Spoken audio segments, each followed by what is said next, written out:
Le sujet du jour, c'est les nouveaux modes d'habitation. Et vous le savez, dans cette émission, on a Alexandre qui va dans la rue et qui pose des questions aux gens pour savoir ce qu'ils en pensent. Regardez, c'est à l'extérieur.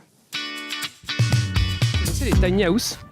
Tiny house, oui, les petites maisons, effectivement, compactes, espace minimum. Donc oui, c'est effectivement en développement, donc bon, je pense que c'est émergent, il y a une demande. Donc oui, j'ai une connaissance de surface, mais je connais, ouais, tout à fait. Vous voyez vivre dans une tiny house? Pas du tout. non, pas du tout, mais il me faut de l'espace, effectivement, donc c'est pas pour moi, clairement. Moi j'ai un copain qu'on a construit une, donc ouais, je connais bien. Des gens vivent sur des péniches à Paris, sur la Seine. Ça pourrait vous tenter, vous? Absolument pas. Vous connaissez des gens qui vivent sur des péniches, non. Non. Vous connaissez des gens tout court, hein. J'avais pas fini j'avais fini ma question. J'ai déjà vu des péniches, mais je ne connais pas de gens qui habitent sur des péniches. Oui, tout à fait. J'ai une collègue dont c'est le cas. Voilà, qui vit avec sa famille, ses 3 enfants et son mari sur une péniche. Elle en est contente?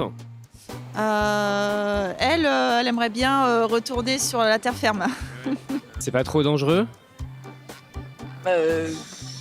Pas sur la Seine, je pense pas. On pense au Titanic. Mais... on va pouvoir bientôt se baigner dans la Seine, donc franchement, why not hein. Pas trop efféminé de vivre sur une péniche? C'est efféminé de vivre sur une péniche? Non, pourquoi? Je sais pas. Pas trop efféminé de vivre sur une péniche? Efféminé? Oh là là, on sent... C'est peut-être pas le bon mot.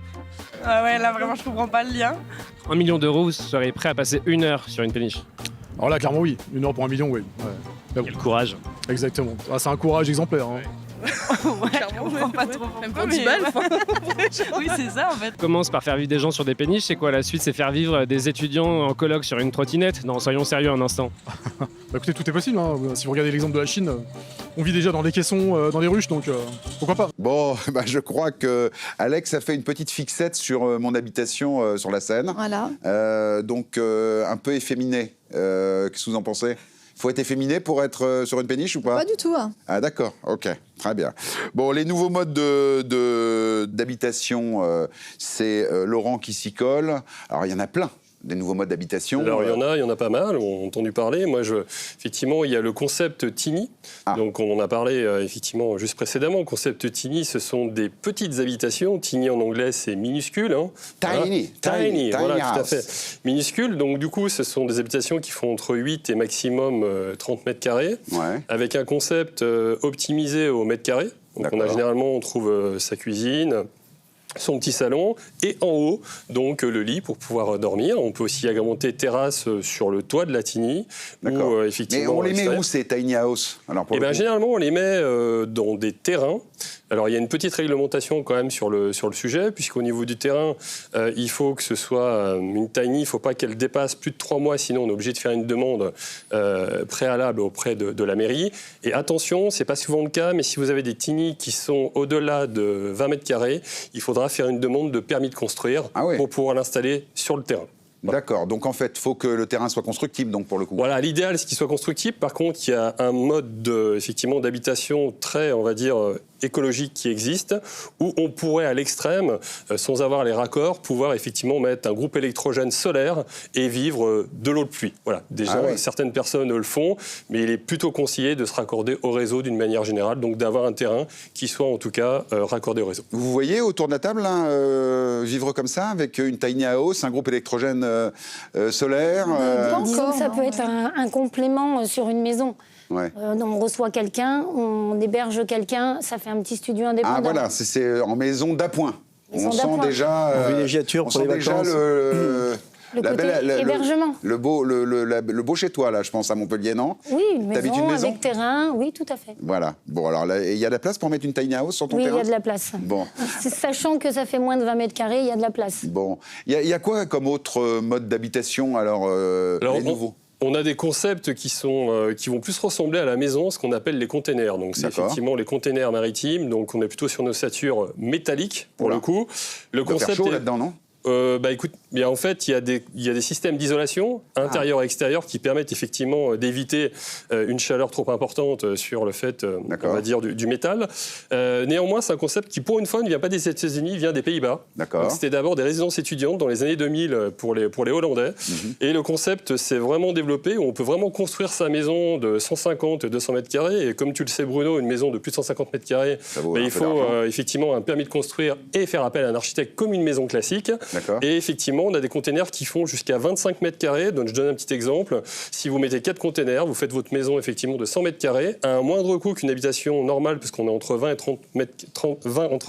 et 30% pardon, moins cher qu'une habitation classique. D'accord. Du fait qu'effectivement... Mais ça reste joli parce qu'empiler des containers, c'est quand même pas... Et esthétiquement, il y a des découpes à faire qui rendent effectivement des maisons plutôt sympas, puisque l'extérieur est effectivement bien mis en avant. On voit pas du tout que c'est un concept, on va dire, métallique de par l'extérieur. Et l'intérieur et les coûts des matériaux est identique à une habitation classique, puisqu'on peut vraiment faire des choses. D'accord, mais on peut en acheter déjà des maisons containers Je pense que oui, bien sûr. D'accord. Vous n'en avez pas vendu des maisons containers? Non, mais on commence à nous demander, on nous rend quoi. Il y a beaucoup de personnes qui souhaitent des renseignements par rapport à tout ça. Donc voilà, ça commence à venir petit à petit dans notre secteur. Mais parce qu'on a des grands terrains. On est sur un bien immobilier ou sur un bien mobilier comme pour les péniches? Non, on est sur un bien immobilier. Ah d'accord. Voilà, c'est régi par la loi Allure, par le code de l'urbanisme. Donc on est bien dans un concept là effectivement immobilier. Donc permis de construire, etc. Exactement. C'est uniquement le matériel qui change de construction en fait. C'est ça.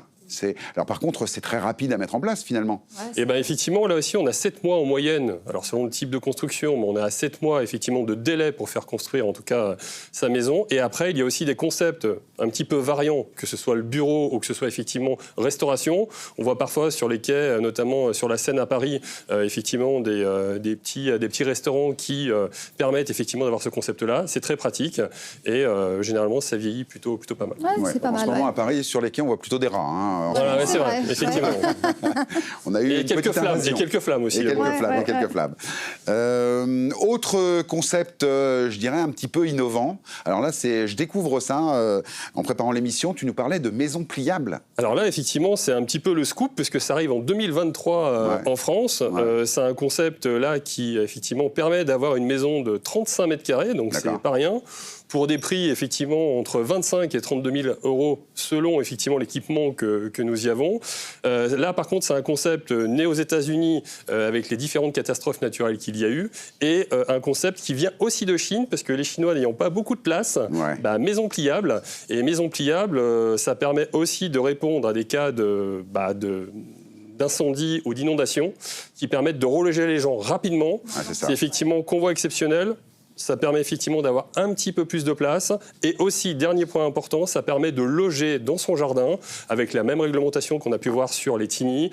Ça peut être ses parents, mode senior, ça peut être un studio pour son enfant ou un bureau. C'est d'actualité depuis le Covid, d'avoir un espace supplémentaire. Donc c'est pratique. Et ça arrive en 2023 pour une entreprise. Alors moi j'ai un autre scoop, c'est qu'il y a des maisons gonflables, ça s'appelle des bouées. Voilà. Puis j'ai un pote qui avait trouvé une maison encore plus petite. Il habitait dans son manteau, le mec. Alors je ne sais pas s'il faudra déposer un permis dans ce cas-là. Je ne pense pas que ce soit obligatoire. C'est autre chose.